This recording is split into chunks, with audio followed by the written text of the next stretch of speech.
Are के education path में आप सभी का स्वागत है।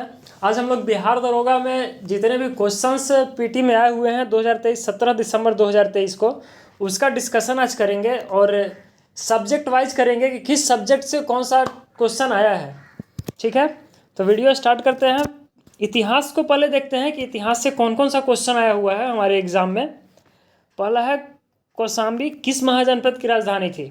ये वत्स महाजनपद की राजधानी कौशाम्बी। कौशाम्बी किस महाजनपद की राजधानी? वत्स महाजनपद की राजधानी कौशाम्बी थी। वहीं फिर है अल हिलाल पत्रिका के संपादक कौन थे? अल हिलाल पत्रिका के संपादक अबुल कलाम आज़ाद थे। अल हिलाल पत्रिका के संपादक कौन थे? अबुल कलाम आज़ाद। अगला यह है अलीनगर की संधि 1757 में किसके बीच हुई थी? अलीनगर की संधि 1757 में किसके बीच हुई थी? तो ये ब्रिटिश ईस्ट इंडिया कंपनी और सिराजुद्दौला के बीच। ब्रिटिश ईस्ट इंडिया कंपनी और सिराजुद्दौला यानी अंग्रेजों और सिराजुद्दौला के बीच ये अलीनगर की संधि 1757 में हुई थी। वहीं प्रयाग प्रशस्ति की रचना किसने की? तो प्रयाग प्रशस्ति की रचना हरिसेन ने की थी। हरिसेन ने किया था। हरिसेन समुद्रगुप्त के दरबारी कवि थे। गुप्त वंश के राजा थे समुद्रगुप्त, उनके दरबारी कवि थे हरिसेन। उन्होंने प्रयाग प्रशस्ति की रचना की थी। आगे है इतिहास से ही है अस्थाई बंदोबस्त किसके समय हुआ था? अस्थाई बंदोबस्त किसके समय हुआ था? तो ये लॉर्ड कॉर्नवालिस। अक्सर इसमें कन्फ्यूजन आता है, अस्थाई बंदोबस्त याद नहीं रहता है। अस्थाई मतलब समझ लीजिए एक जगह रुका हुआ, और यहाँ पे कॉर्नवालिस में कार आ रहा है, कार एक जगह रुकता नहीं है। तो बस यहीं से याद रखिएगा, अस्थाई मतलब एक जगह रुका हुआ, लेकिन कार एक जगह नहीं रुकता है। तो अस्थाई बंदोबस्त लॉर्ड कॉर्नवालिस।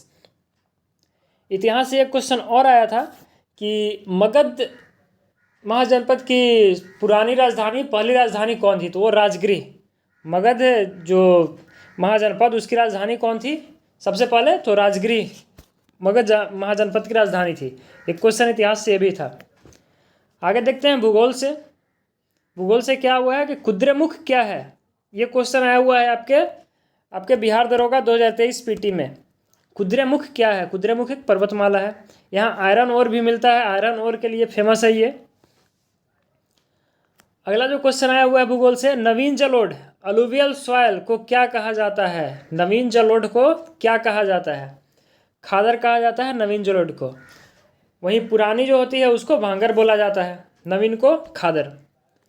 अगला क्वेश्चन है गंगा नदी के उर्वरक क्षेत्र में कौन से फसल होते हैं? तो गंगा नदी के उर्वरक क्षेत्र में गेहूं और चावल पाया जाता है। आगे पॉलिटी से क्वेश्चन आया है, उसे देखते हैं। तो अनुच्छेद 368 से आया हुआ है कि अनुच्छेद 368 किससे संबंधित है? तो ये संविधान संशोधन से संबंधित है अनुच्छेद 368, जिसपे राष्ट्रपति का हस्ताक्षर होना अनिवार्य है, तभी वो जाके संविधान संशोधन होगा और वो लागू हो जाएगा। तो आर्टिकल 368 अनुच्छेद 368 संविधान संशोधन से संबंधित है। वहीं उदेशिका में कौन सा संशोधन हुआ था? तो उदेशिका में प्रियम्बल में जो है 42वां संविधान संशोधन हुआ था 1976 में। 1976 में प्रियम्बल में जो उदेशिका में संविधान ये संशोधन हुआ था वो 42वां संशोधन था। वहीं विधानसभा में अधिकतम कितने सीट होते हैं? तो हमारे जो हर राज्य में विधानसभा होती है उसमें मैक्सिमम कितने सीट हो सकते हैं? तो 500 मैक्सिमम सीट हो सकते हैं। ज़्यादा से ज़्यादा 500 सीट हो सकते हैं, और कम से कम 60 सीट होना ही चाहिए। कम से कम 60 और ज़्यादा से ज़्यादा 500 सीट। स्टैटिक जीके से कुछ क्वेश्चंस है वो देख लेते हैं। कि तैरता हुआ राष्ट्रीय उद्यान से आया है कि तैरता हुआ राष्ट्रीय उद्यान किसे बोला जाता है? तो कैबुल लामजाओ को तैरता हुआ राष्ट्रीय उद्यान बोला जाता है। ये कहाँ पे? लोकटक झील पे है। ये लोकटक झील जो मणिपुर में है, मणिपुर में लोकटक झील है, उसी के ऊपर कैबुल लामजाओ नेशनल पार्क है। तैरता हुआ इसलिए बोला जाता है कि ये ना मतलब कभी कभी ये घसकते रहता है, एक जगह से दूसरी जगह ऐसे जाएगा, तैरता हुआ रहेगा, तो इसीलिए बोल दिया गया तैरता हुआ राष्ट्रीय उद्यान कैबुल लामजाओ, लोकटक झील मणिपुर में। अगला क्वेश्चन आया है आपका विश्व पृथ्वी दिवस। 22 अप्रैल को विश्व पृथ्वी दिवस मनाया जाता है। विश्व पृथ्वी दिवस कब मनाया जाता है? 22 अप्रैल को। वहीं 22 मार्च को क्या मनाया जाता है? 22 मार्च को आपका मनाया जाता है बिहार राज्य स्थापना दिवस और विश्व जल दिवस।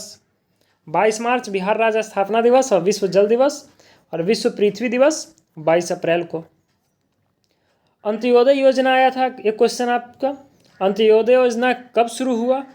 तो अंत्योदय योजना 25 सितंबर 2014 को शुरू हुआ अंत्योदय योजना।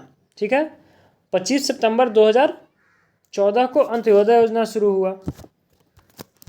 आगे है करंट अफेयर से क्वेश्चन आए हैं, वो देखते हैं कि भूपेन हजारिका किस क्षेत्र से जुड़े हुए थे? भारत रत्न भी मिला है।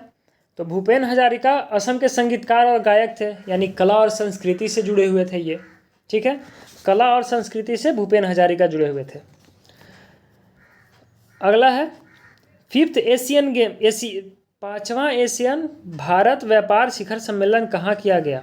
5वां आसियान भारत शिखर सम्मेलन, आसियान होगा, 5वां आसियान भारत शिखर सम्मेलन कहाँ किया गया? कुआलालंपुर, जो कि मलेशिया की राजधानी है। कुआलालंपुर में किया गया, मलेशिया की राजधानी है। ऑपरेशन गरुड़ ये किसने चलाया? ऑपरेशन गरुड़ सीबीआई के द्वारा चलाया गया। ये सीबीआई के द्वारा जो ड्रग्स दवाइयाँ का जो धंधा होता था गलत तरीके से, उसको रोकने के लिए ऑपरेशन गरुड़ सीबीआई के द्वारा चलाया गया था। वहीं सबसे कम साक्षरता वाला यूनियन टेरिटरीज क्या है? सबसे कम साक्षरता वाला यूटी है वो लक्षद्वीप है। और सबसे न्यूनतम लिंगानुपात वाला क्या है यूनियन टेरिटरीज? सबसे न्यूनतम लिंगानुपात वाला दमन और दीव है। सबसे कम साक्षरता यूटी लक्षद्वीप, और सबसे न्यूनतम लिंगानुपात वाला यूटी दमन और दीव। तो फिर आगे के एग्ज़ाम्स जो भी आएंगे तो आपको क्वेश्चंस प्रोवाइड किए जाएंगे। आज के लिए इतना ही। जय हिंद।